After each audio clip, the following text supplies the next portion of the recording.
আমরা খুব ভালো করেই মনে করতে পারি যে আমাদের যে আন্দোলনটি শুরু হয়েছিল সেটি কিন্তু একটি ছাত্র সমস্যাকে কেন্দ্র করে, সরকারি চাকরিতে কোটা ব্যবস্থাকে নিয়ে, এবং ছাত্রদের সেই আন্দোলন ধীরে ধীরে ছাত্র জনতার একটা গণ অভ্যুত্থানে রূপান্তর হয়।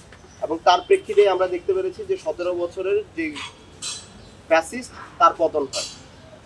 এই পুরো আন্দোলন থেকে শুরু থেকে শেষ পর্যন্ত এখানে ছাত্র জনতার যেমন এখানে একটি অবদান ছিল, একটি অংশগ্রহণ ছিল, তাদের রক্তের বিনিময়ে আমরা যেমন এই অভ্যুত্থান সফল হয়েছে, একই সাথে শিক্ষার্থীদের যে সমস্যাগুলো ছিল সেই সমস্যাগুলো কিন্তু এখনো রয়ে গেছে।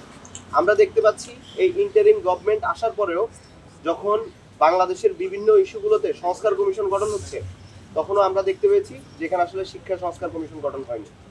এখন যখন আসলে বাজেট তৈরি করা হলো, আমরা একইভাবে দেখতে পাচ্ছি যে আসলে যাদের রক্তের বিনিময়ে কিংবা যে সমস্যাগুলোকে অ্যাড্রেস করে এই অভ্যুত্থানের সূত্রপাত হয়েছে সেই সমস্যাগুলো এখনোই আগের মতো রয়ে গেছে। আমরা দেখতে পেয়েছি এখনো শিক্ষার্থীদেরকে বিভিন্ন চাকরির পরীক্ষার বৈষম্য নিয়ে আন্দোলন করতে হয়, এখনো বিভিন্ন ধরনের যে চাকরি পরীক্ষাগুলোতে যে বৈষম্য রয়েছে, কোটা প্রথা রয়েছে, এগুলো নিয়ে আন্দোলন করতে হয়। অর্থাৎ ছাত্রদের যে রক্ত, সেই রক্তকে পুরোপুরিভাবে এই ইন্টারিম গভর্নমেন্ট আমরা দেখতে পাচ্ছি পুরোপুরিভাবে তাদের যে রক্তের দায় সেটিকে এড়িয়ে গিয়েছে। আমরা ইন্টারিম গভর্নমেন্টকে স্পষ্ট করে বলে দিতে চাই যে যেই শিক্ষার্থীদের রক্তের উপরে দাঁড়িয়ে আজকে আপনারা ক্ষমতার মসনদে বসেছেন, সেই শিক্ষার্থীদের সাথে আপনারা আজকে বেইমানি করছেন, গাদ্দারি করছেন। ইতিহাস সেটি ভুলে যাবে না, ইতিহাসে প্রত্যেকটা জিনিস মনে রাখা হবে। আমরা জানি এই ইন্টারিম গভর্নমেন্টের অনেক বেশি বাধ্যবাধকতা আছে, অনেক বেশি শর্টকামিংস আছে, যার কারণে তারা চাইলেই যে কোনো চমকপ্রদ বাজেট তৈরি করতে পারে না। কিন্তু আমরা যেটা দেখতে পেয়েছি যে এবার যে বাজেটটা হয়েছে সেই বাজেটে নতুন কোনো কিছুর প্রয়াসই করা হয়নি, বরং চিরায়ত ধারায় যেরকম বাজেট করা হতো সেরকম বাজেটগুলোই করা হয়েছে।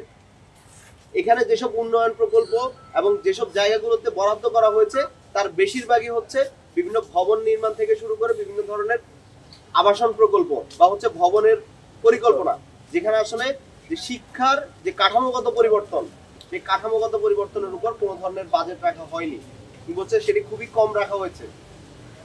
এখানে আসলে ইন্টারিম গভর্নমেন্ট আমাদেরকে যে নতুনত্ব দিতে পারত, নতুন কিছু করতে পারত, যে তার স্বল্প পরিসরের মধ্যে থেকেও সেটি কিন্তু করতে ইন্টারিম গভর্নমেন্ট পুরোপুরি ব্যর্থ হয়েছে।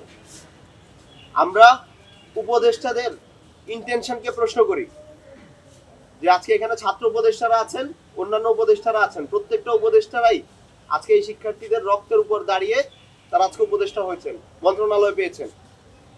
তারা এই শিক্ষার্থীদের দায়ভার তারা কিভাবে অস্বীকার করেন এবং কেন শিক্ষার্থীরা এখনো, বাংলাদেশের বেশিরভাগ শিক্ষার্থীরা এখনো এই জায়গা থেকে নেগলেক্টেড, কেন এখন পর্যন্ত শিক্ষা সংস্কার কমিশন হয়নি, ছাত্র উপদেষ্টারা কেন এগুলো নিয়ে প্রশ্ন করেন না, কিংবা হচ্ছে ছাত্র উপদেষ্টাদের এই যে শিক্ষা খাতে বাজেট এত কম।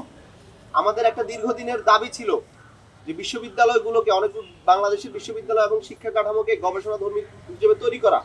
আমরা জানি যখন নির্বাচিত সরকারগুলো আসে তাদের বিভিন্ন ধরনের উদ্দেশ্য থাকে, যে উদ্দেশ্যগুলোর কারণে তারা শিক্ষা ব্যবস্থাকে এক ধরনের স্বার্থান্বেষী জায়গাগুলো দিয়ে কনভার্ট করার চেষ্টা করে।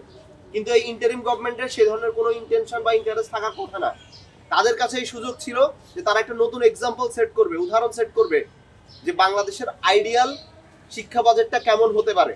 কিন্তু আমরা খুবই হতাশ, আমরা দেখতে পেয়েছি যে বাজেটটা হয়েছে সেই বাজেটটা খুবই অপ্রতুল, এবং পৃথিবীর যেসব দেশগুলো শিক্ষা খাতে সবচেয়ে কম বরাদ্দ দেয় বাংলাদেশ তার একটি, এবং সেটির কোনোরূপ পরিবর্তন আমরা দেখতে পারিনি।